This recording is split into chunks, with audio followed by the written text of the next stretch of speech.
Salut, c'est Cyril, je te rejoins aujourd'hui pour te parler d'un livre. Aujourd'hui, on va parler d'un livre témoignage de Véronique Roy. Ça s'appelle Quentin quand il fait de toi. Le combat d'une mère pour son fils devenu djihadiste. C'est aux éditions Robert Laffont et d'ailleurs je remercie les éditions Robert Laffont de me l'avoir envoyé. Allez, je vous parle de ce livre tout de suite. C'est parti. Notre fils vivait dans un univers plutôt privilégié. Il aimait la musique, il aimait le sport, il faisait des sketchs. Et c'est ça aussi qui est dur, c'est-à-dire que ça laisse beaucoup de désarroi, c'est-à-dire qu'on passe un week-end magnifique, on fait des crêpes, c'est la fête, il y a la famille, son frère, on fait plein d'activités. Et puis le lendemain matin, il part en Allemagne. Et puis de l'Allemagne, il ne revient pas. Et on a su qu'un mois après où il était. Et il est en Syrie. On ne sait pas précisément où il est, ce qu'il fait. On ne peut pas aller le chercher. On ne peut pas le ramener. C'est horrible parce que moi, je voudrais le prendre dans mes bras. Je peux plus. Je peux plus l'embrasser. Je peux plus le serrer dans mes bras. C'est très difficile de raconter ce qu'on vit. Parce que c'est mal vu, c'est mal compris. Il y a beaucoup d'amalgames. Il ne faut pas rester seul parce que le pire, c'est de ne pas parler. On a besoin d'aide parce que c'est douloureux. Vous êtes touché par ce drame, vous n'êtes plus seul. Appelez le 0800 005 696. Alors de quoi te parle ce livre? Eh bien, ce livre, en fait, il raconte le processus lent de radicalisation de Quentin au sein de sa ville. L'histoire se déroule au début à Sevran. Et donc, eh bien, à Sevran, ce jeune Quentin décide de se convertir à l'islam. Je vous laisse regarder dans le livre les raisons précises, comment ça s'est passé dans le détail, etc. Mais en tout cas, moi, voilà, je vous raconte rapidement le topo. Et donc, Quentin décide de se convertir à l'islam. Donc, au départ, à un islam des Lumières, tout en essayant de rassurer ses parents, qui eux sont plutôt de culture chrétienne, sans être très pratiquants. Et donc voilà, il va se convertir à l'islam, il va rassurer ses parents en leur disant que voilà, ça changerait rien à leur vie, ça changerait rien au quotidien et que voilà, il resterait toujours super tolérant et respectueux de la vie de ses parents, mais que voilà, il avait besoin de se convertir à l'islam, que ça répondait à un désir existentiel. D'ailleurs, sa maman, Véronique Roy, dans le livre, nous raconte assez précisément ces interrogations existentielles qui étaient celles de Quentin, qu'elle n'a pas vu tout de suite comme quelque chose de problématique parce que de toute façon c'est une étape, voilà, j'ai envie de dire, je la comprends, c'est une étape où tous les jeunes, enfin voilà, même moi et beaucoup d'autres personnes, pratiquement tout le monde passe par ces étapes, sauf que voilà, au bout d'un moment on grandit, on trouve quelques réponses et puis on passe à autre chose.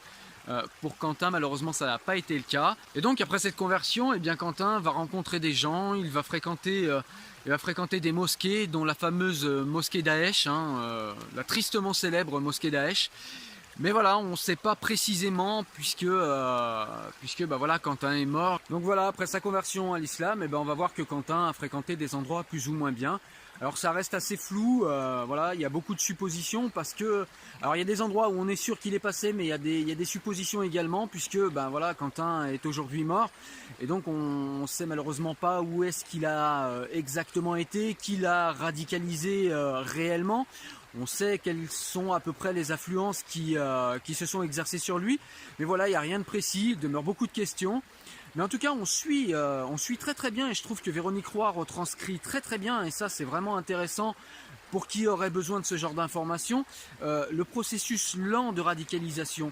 Parfois c'est très rapide, on nous dit parfois à la télé ou bien dans les médias, les presses écrites, on voit que le processus de radicalisation peut être super rapide.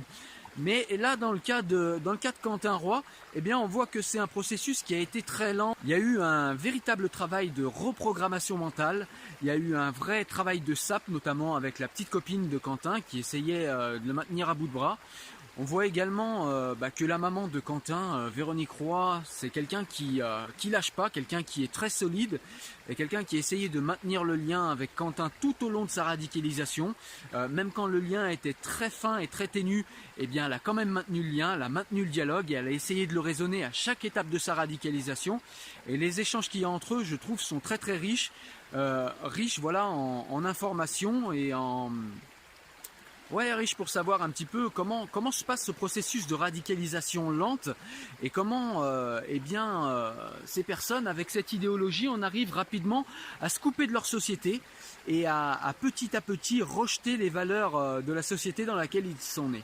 Voilà, et donc Véronique Roy va nous raconter tout ça, hein, le processus lent de radicalisation jusqu'au premier moment de rupture avec les valeurs familiales, hein, comme cette fois marquante où Quentin n'a pas voulu rentrer dans une église pour dire un dernier au revoir à sa grand-mère décédée, une grand-mère qu'il avait pourtant dans son cœur et qui était quelqu'un qu'il aimait beaucoup. Il y a eu également ce moment de rupture où lors d'un soir de Noël, Quentin décide tout d'un coup de ne plus dire bonjour à sa belle-sœur qu'il connaissait depuis très longtemps.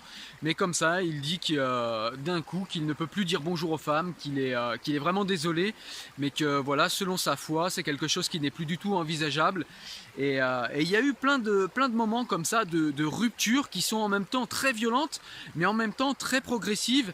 Et voilà, il y a plein de petits passages, moi je vous donne les plus marquants, mais dans ce livre il y a plein de petits passages comme ça qui vous donnent des moments qui doivent vous alerter si vous êtes dans ce cas-là, et je trouve que ce bouquin est vraiment intéressant à ce niveau-là, parce que vraiment là on est dans le quotidien d'une maman qui a vécu ça réellement, et voilà quoi, on n'est plus du tout dans la théorisation, même si on a besoin de théorie, on a besoin de spécialistes qui développent des théories pour nous donner à comprendre tout ça.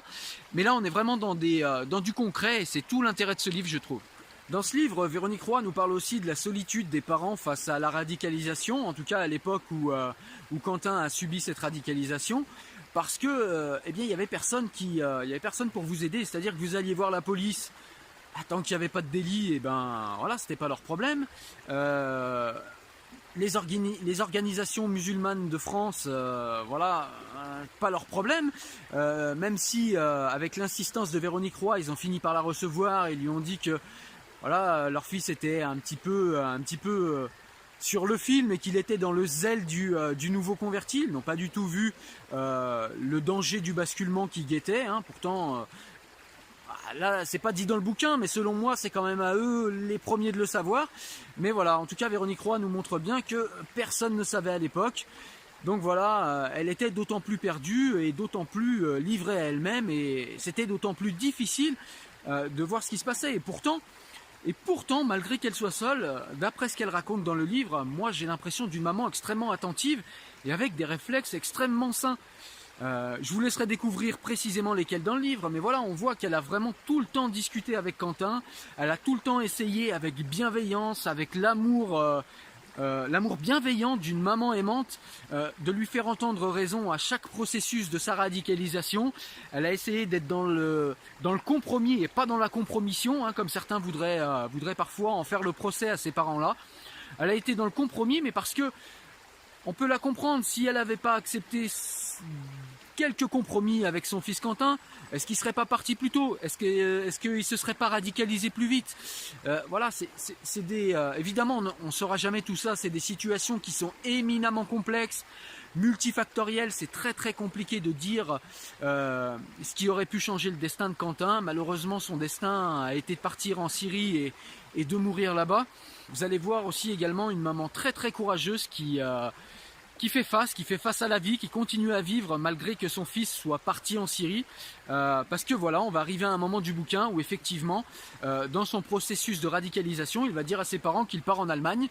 Et puis finalement, sans rien dire à personne, il est parti en Turquie et puis il a franchi la frontière et il est arrivé en Syrie.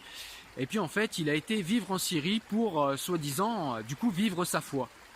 Alors Véronique Roy au départ, avec son mari, ils sont complètement effondrés, qu'est parti faire mon fils en Syrie. Et puis finalement il va les rassurer, leur dire qu'il est là pour vivre selon les préceptes de sa foi, etc. etc. Et puis c'était le début, on ne parlait pas encore forcément de tous ces problèmes en Syrie.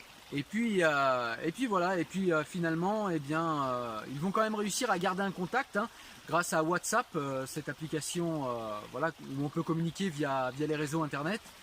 Et donc, eh bien, ils vont réussir à communiquer ensemble. Et donc, du coup, ils vont communiquer pendant les attentats de Charlie Hebdo, pendant toute cette période-là, en fait, ils vont communiquer et ils vont échanger sur tous ces faits de société. Et ça, c'est super riche parce que eh bien, les arguments que renvoie Quentin, c'est les arguments que beaucoup de radicalisés renvoient et c'est important de s'y préparer, je trouve. Et donc, on voit bien comment ces organisations comme Daesh en Syrie arrivent à faire de la reprogrammation mentale, hein, tout simplement, de ces jeunes, où ils en arrivent à ne plus du tout réfléchir et à nous réciter bêtement les arguments théologico-politiques qu'on leur incruste dans le cerveau. Et ce qu'il y a de plus flippant, c'est que Véronique Roy, dans ce livre, décrit bien comment elle n'arrive plus à le faire réagir. Elle essaye des choses très, très futées, moi je trouve. Elle essaye de lui rappeler des souvenirs d'enfance, de faire émerger des sentiments, quelque chose de... Voilà, les émotions, parfois quand le mental est aliéné, peut-être que les émotions peuvent faire ressurgir quelque chose qui va engendrer un déclic et qui va... Elle a essayé tout ça avec beaucoup de tact, avec beaucoup de subtilité, je trouve, Véronique Roy. Malheureusement, ça n'a pas fonctionné pour Quentin. Donc là, je vous ai raconté, grosso modo, l'histoire de Quentin, hein, dans une famille, tout ce qui est de plus classique, une famille aimante, qui se convertit d'abord à l'islam des Lumières et puis qui finalement va se radicaliser jusqu'à partir en Syrie aux côtés de l'État islamique, qui va malheureusement, au bout de quelques temps, ça va durer quand même un petit moment, mais au bout de quelques temps, va finir par mourir malheureusement en Syrie. Donc voilà, ça c'est ce que je vous ai raconté jusqu'à maintenant, mais il y a une autre dimension dont j'aimerais vous parler dans ce livre, c'est toute l'émotion qu'arrive à nous retransmettre Véronique Roy dans ce livre, et qui nous fait ressentir, enfin moi je suis papa, hein, et donc je sais que les parents... vont ressentir la même chose que moi à la lecture de ce livre, c'est ressentir toutes les émotions par lesquelles on peut passer quand on voit impuissant notre enfant se radicaliser comme ça. C'est vraiment quelque chose qu'elle arrive à retranscrire et qui est, je trouve, très important parce que ça peut aider déjà les personnes qui éventuellement seraient dans cette situation, mais ça peut aider également les personnes qui un jour, j'espère pas pour elles, mais qui un jour pourraient y être confrontées, de savoir comment réagir au mieux parce que du coup, elles ont eu des éléments dans ce livre. Voilà, et donc pour finir, que vous dire eh bien, ce livre, Quentin, qu'ont-ils fait de toi ?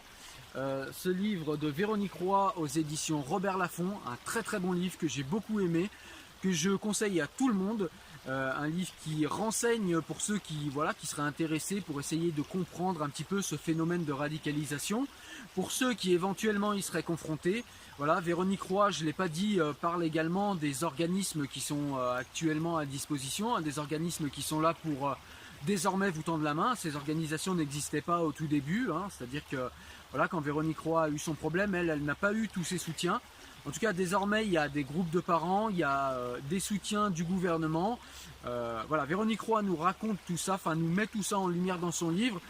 Voilà, donc c'est vraiment quelque chose, un livre qui est très très très utile à beaucoup de niveaux, qui est en plus très touchant, nous raconte une histoire d'une famille qui a été touchée en son cœur, et une famille qui est pourtant très très forte d'après ce que j'ai lu, et on est vraiment touché au vif.